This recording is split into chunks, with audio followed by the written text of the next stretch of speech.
begin with United Nations Security Council decries Israeli attacks on journalists and media freedom. Trump criticizes Zelensky for failing to end Ukraine war. Japan sends warship through Taiwan Strait for the first time. Lebanon's prime minister tells UN Israel is spreading terror. And Putin sets new rules for Russia's use of nuclear arsenals. Stay with me for these and more stories. On Israel-Palestine war, the United Nations Security Council UNSC has been advised not to turn a blind eye to Israel's attacks on press freedom, including the aiming of journalists and closure of media bureaus during its war on Gaza. Maldives President Mohamed Muizzu told the 15-member body on Wednesday that there are journalists from Palestine, Lebanon, and Al Jazeera who Israel has killed or closed their offices while they risk everything to make sure we don't all return to a world where children and babies die in silence, perish in darkness. Over 110 journalists and media workers, including 4 Al Jazeera reporters, have been killed in Israeli attacks since the war started in October last year, according to the Committee to Protect Journalists (CPJ), while authorities in Gaza have put the number at 173. Israel denies targeting journalists. In addition to destroying Gaza's media infrastructure, Israeli authorities in recent months have also shut down Al Jazeera's bureaus in Israel and the occupied West Bank. The closures have drawn condemnation from press freedom groups and rights activists, with the CPJ saying Israel's efforts to media extremely undermine the public's right to information on a war that has upended so many lives in the region. In his speech at the United Nations Security Council, Muizzu criticized the attacks against journalists as he reminded members that it was his body that had formed the architecture of a war order based on justice. That architecture is now crumbling under the rubble of destroyed homes, hospitals and schools, disintegrating under the weight of the bodies of innocent civilians in Gaza and Lebanon, he said, referring to Israel's massive bombing campaign this week in Lebanese villages, towns and cities. An architecture decaying, stained with the blood of those whose very existence is supposed to be a symbol of a civilized world order, from aid workers to United Nations staff to journalists, he added, calling for the abolition of veto powers of the Council's 5 permanent members, Britain, China, France, Russia, and the United States. The veto continues to paralyze the Council from stopping Israel's genocidal war against the Palestinian people, Muizzu said. The veto has allowed Israel to continue with impunity in practicing brutal occupation and risking regional security. The veto continues to enable the massacre of innocent people. Donald Trump has lashed out at Volodymyr Zelensky for not negotiating with Russia to end the war in Ukraine, claiming that even the war still will be better than the present level of death and devastation. Speaking on Wednesday at a campaign rally in North Carolina, Trump said that Ukraine will never be able to replace its many dead people and towns and cities destroyed in the war. Trump also accused Zelensky of making horrible little dispassions toward him, an apparent reference to an interview published on Sunday in which the Ukrainian leader said the Republican candidate doesn't really know how to stop the war, even if he might think he knows how. Zelensky also described Trump's running mate J.D. Vance as too radical after the Ohio senator last week said everything is going to be on the table during a news conference whether Kyiv should cede land in exchange for a ceasefire. Trump's comments, which took his most explicit criticism of the Ukrainian leader and his handling of the war yet, came hours after Zelensky urged leaders not to settle for a lull in the conflict instead of a real just peace. On Wednesday, Zelensky delivered the call for solidarity at the United Nations General Assembly in New York as he sought to rally support for his 2022 peace formula that demands the expulsion of all Russian forces from Ukraine. Trump has continually claimed that he will bring an end to the war almost instantly while providing little in the way of specifics. During an interview earlier this month, Trump said he had a very rigorous plan for resolving the conflict, but he could not disclose the details before putting it into action. Now, according to reports, Japan has sent a destroyer through the Taiwan Strait for the first time amid rising military operation around Japan by China. On Wednesday morning, the Sazanami entered the strait from the East China Sea, spending over 10 hours sailing south to complete the passage, reports said on Thursday. The passage was conducted with naval ships from Australia and New Zealand ahead of planned drills in the disputed South China Sea, the report said. Fukushimasa Hayashi, Japan's top government spokesperson, refused to comment on the reports at a regular briefing because they concern military operations. There was no immediate confirmation from the Ministry of Defense. New Zealand's Navy confirmed its ship, the HMNZS Aotearoa, had sailed through the strait with the HMAS Sydney from the Australian Navy. According to a spokesman, its first transit in 7 years was to assert the right of freedom for navigation. The three ships' transit comes a week after the Chinese aircraft carrier Liaoning sailing for the first time between two Japanese islands close to Taiwan, a Silk Road democracy that Beijing claims as its own. Tokyo said the ships entered its contiguous zone, an area up to 24 nautical miles, about 44 kilometers from the Japanese coast, and called the incident total unacceptable. China said it had obeyed international law. Tokyo in late August said a Chinese spy plane violated Japanese airspace near islands off its southern west coast. Reports cited several unnamed government sources as saying Prime Minister Fumio Kishida had ordered the Taiwan Strait transit over concern that doing nothing in the wake of the Chinese activities could encourage Beijing to take more assertive actions. Spokesman Hayashi in Tokyo on Thursday expressed concern about China's heightened military activity in the region. The United States and its allies sent ships through the 180-kilometer strait to reinforce its status at an international waterway. Beijing claims it has jurisdiction over the waters and accused Germany of heightened security risks after Berlin sent two of its military vessels through the strait last month. Now, Israel-Lebanon conflict. Najib Mikati, Lebanese Prime Minister, has pledged with members of United Nations Security Council (UNSC) to act as Israel's bombardment of his country has now killed no less than 620 people in the 3 days since on Monday. France called an urgent meeting of the Security Council on Wednesday, with the French Foreign Minister taking the opportunity to unveil effort with the United States to reach a temporary halt in fighting between Israel and Hezbollah. De-escalation is urgently required, Mikati said, as Israel's aerial bombardment, attacks on electronic devices and threatened ground invasion have spread terror and fear among the Lebanese citizens in full view of the world. I hope to come back to my country armed with your explicit stance calling for the cessation of this aggression and for the respect of the sovereignty and safety for my country, Mikati told the 15 members of the United Nations' most powerful body. According to Lebanon's Ministry of Health, Israel's bombing campaign killed 72 people on Wednesday, and United Nations Secretary General Antonio Guterres told the UNSC meeting of the bloodiest day in Lebanon in a generation, with at least 492 people killed on Monday alone, including 35 children, according to the Health Ministry. France's Foreign Minister Jean-Noël Barrot said his country had been working to tackle Lebanon's concerns. Deputy U.S. Ambassador to the United Nations Robert Wood said Washington hoped the ceasefire proposal will lead to calm and enable discussions to a diplomatic solution. Israel's intensification of attacks on Lebanon comes as the 12th month anniversary of Hamas's attacks on Israel on October 8th nears, and Israel's ensuring war on Gaza approaches the one-year mark with no end in sight. Against this backdrop of Israel's war on Gaza and attacks on Lebanon, Israeli Prime Minister Benjamin Netanyahu is anticipated to arrive in New York on Thursday to make a case at the United Nations for his far-right government's military operations.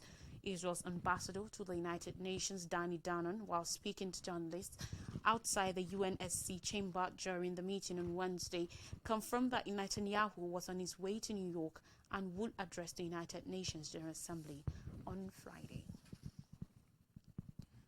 To Russia now, Russian President Vladimir Putin has cautioned that Russia could respond with nuclear weapons if it were attacked with conventional arms in the newest changes to the country's nuclear doctrine.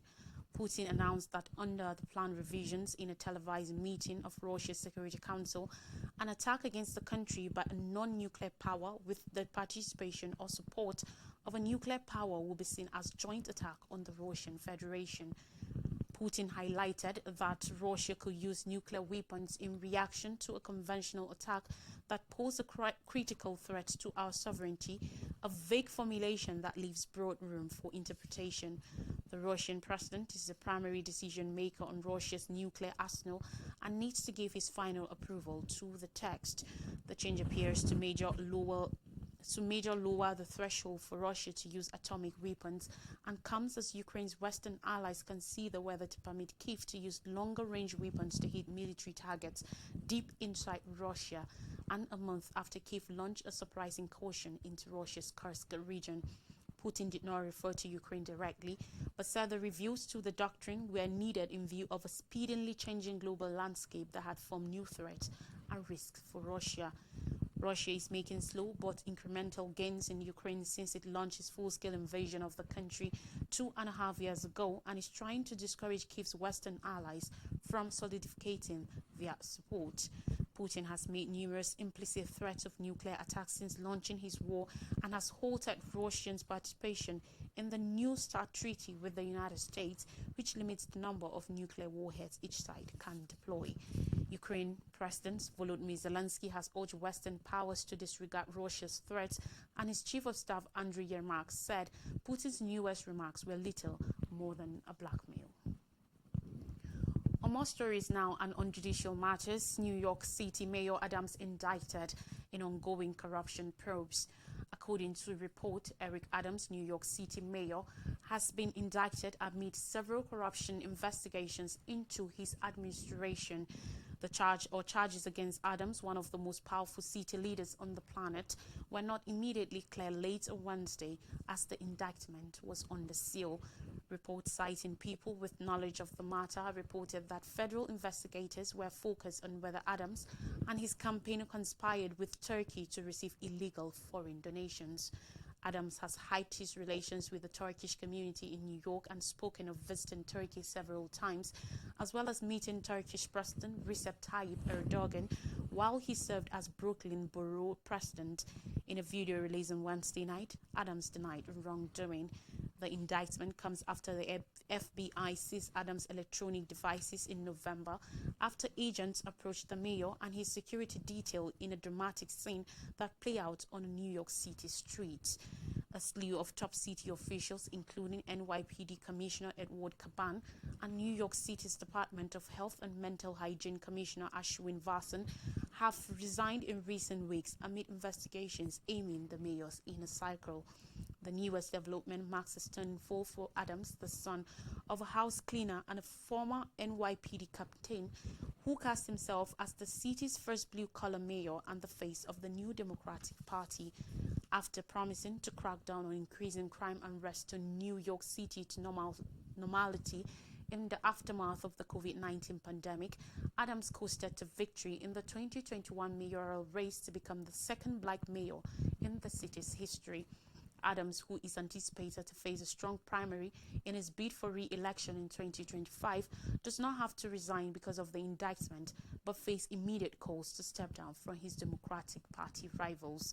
Hours before news of the indictment became public, U.S. House Representative Alexandria Ocasio-Cortez became the first national-level Democrat to call on Adams to step down, citing non-stop investigations and the flood of resignations and vacancies.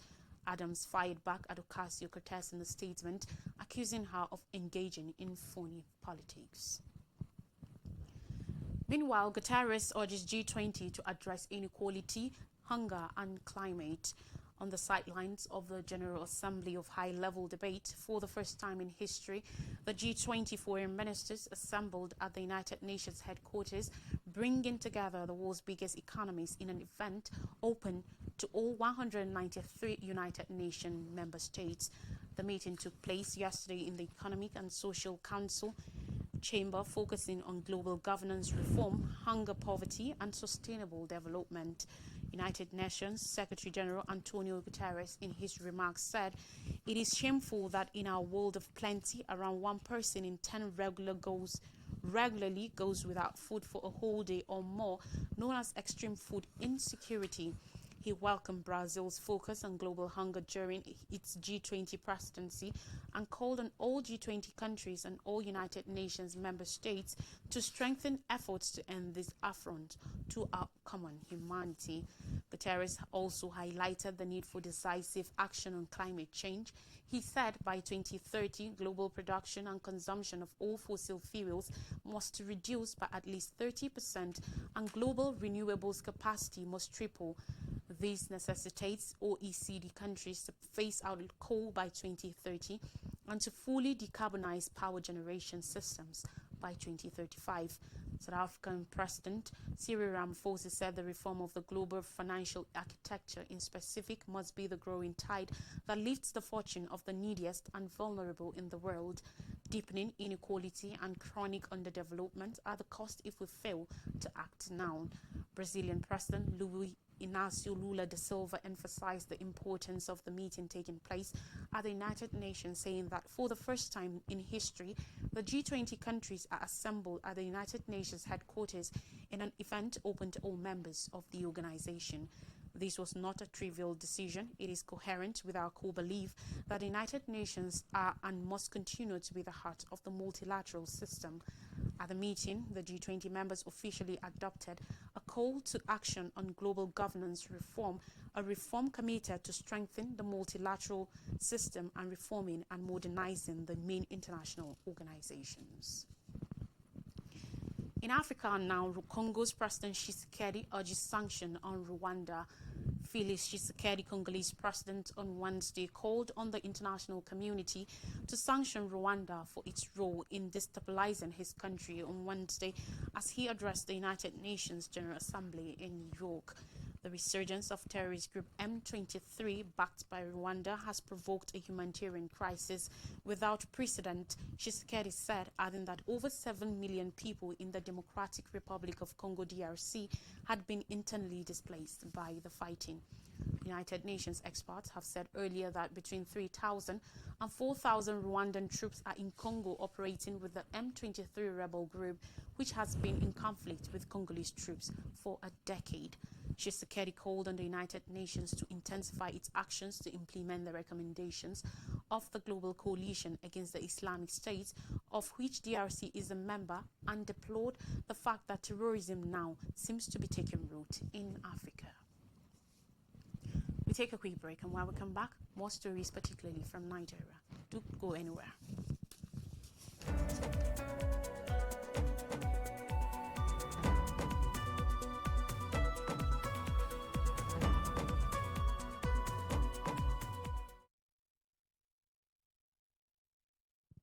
Welcome back. And now stories from Nigeria. Cabinet shake-up. Tinubu demands 46 ministers' scorecards. According to report, many ministers and their political godfathers have intensified lobbying to retain their positions ahead of the planned cabinet shake-up by President Bola Tinubu. On Wednesday, the presidency stated that President Tinubu will soon juggle his cabinet, which confirmed an earlier report that a cabinet shake-up was imminent. This happened as presidential aides said some ministers had begun frantic lobbying to be in the president's good books. According to reports, some ministers who are afraid of being dropped from the federal cabinet and their godfathers have intensified lobbying, seeking the intervention of the president's allies and associates, including the Chief of Staff, Femi Gbajabiamila, for a soft landing. Another top official said the COS had expressed concern over the intense lobbying and pressure on Tinubu by those seeking assurances on the fate of their prodigies in the Federal Executive Council. Sources reveal that the president may announce the shake-up by October 1st, but no confirmed date yet. However, addressing the State House correspondents on Wednesday, the special advisor to the president on information and strategy, Bayo Onanuga, and the senior special assistant to the president on digital new media, Ortega Ogra, explained that the cabinet shake-up will be based on the empirical evidence from performance reports the president has received in the past months. Onanuga said Tinubu has stated his plan to rejig his cabinet. However, he added that there was no timeline for the impending reshuffle, but the president, he noted, had expressed a desire to do it. Speaking on the performance of the present administration, Onanuga said the president has given an order to all ministers at the last Federal Executive Council meeting to go out there and speak about the activities of his administration. Ogra said the decision will not be arbitrary, but will be based on the performance report presented by the Special Advisor to the President on Policy Coordination, Hadiza Bala Usman, who heads the Central Delivery Coordination Unit. Tinubu has been facing rising pressure from within and outside his party, the All Progressive Congress (APC), to sack underperforming ministers in his cabinet. There are strong signs that the president may scrap the Ministry of Humanitarian Affairs and Poverty Alleviation as part of the cabinet rejig. Another presidency source said, according to reports, that the exercise will also see some portfolio splits and others merged into a single entity, while some ministers will be relieved of their duties. Although the president cautioned against underperformance about 10 months ago, the cabinet remained mainly intact except for the suspension of Dr. Betta Edu, the Minister of Humanitarian Affairs and Poverty Alleviation. And finally, on the news on education, ASU threatens strike, gives FG 14 days ultimatum. The Academic Staff Union of Universities, ASU, has issued a 14-day ultimatum to the federal government to decide some persistent issues or risk another industrial action.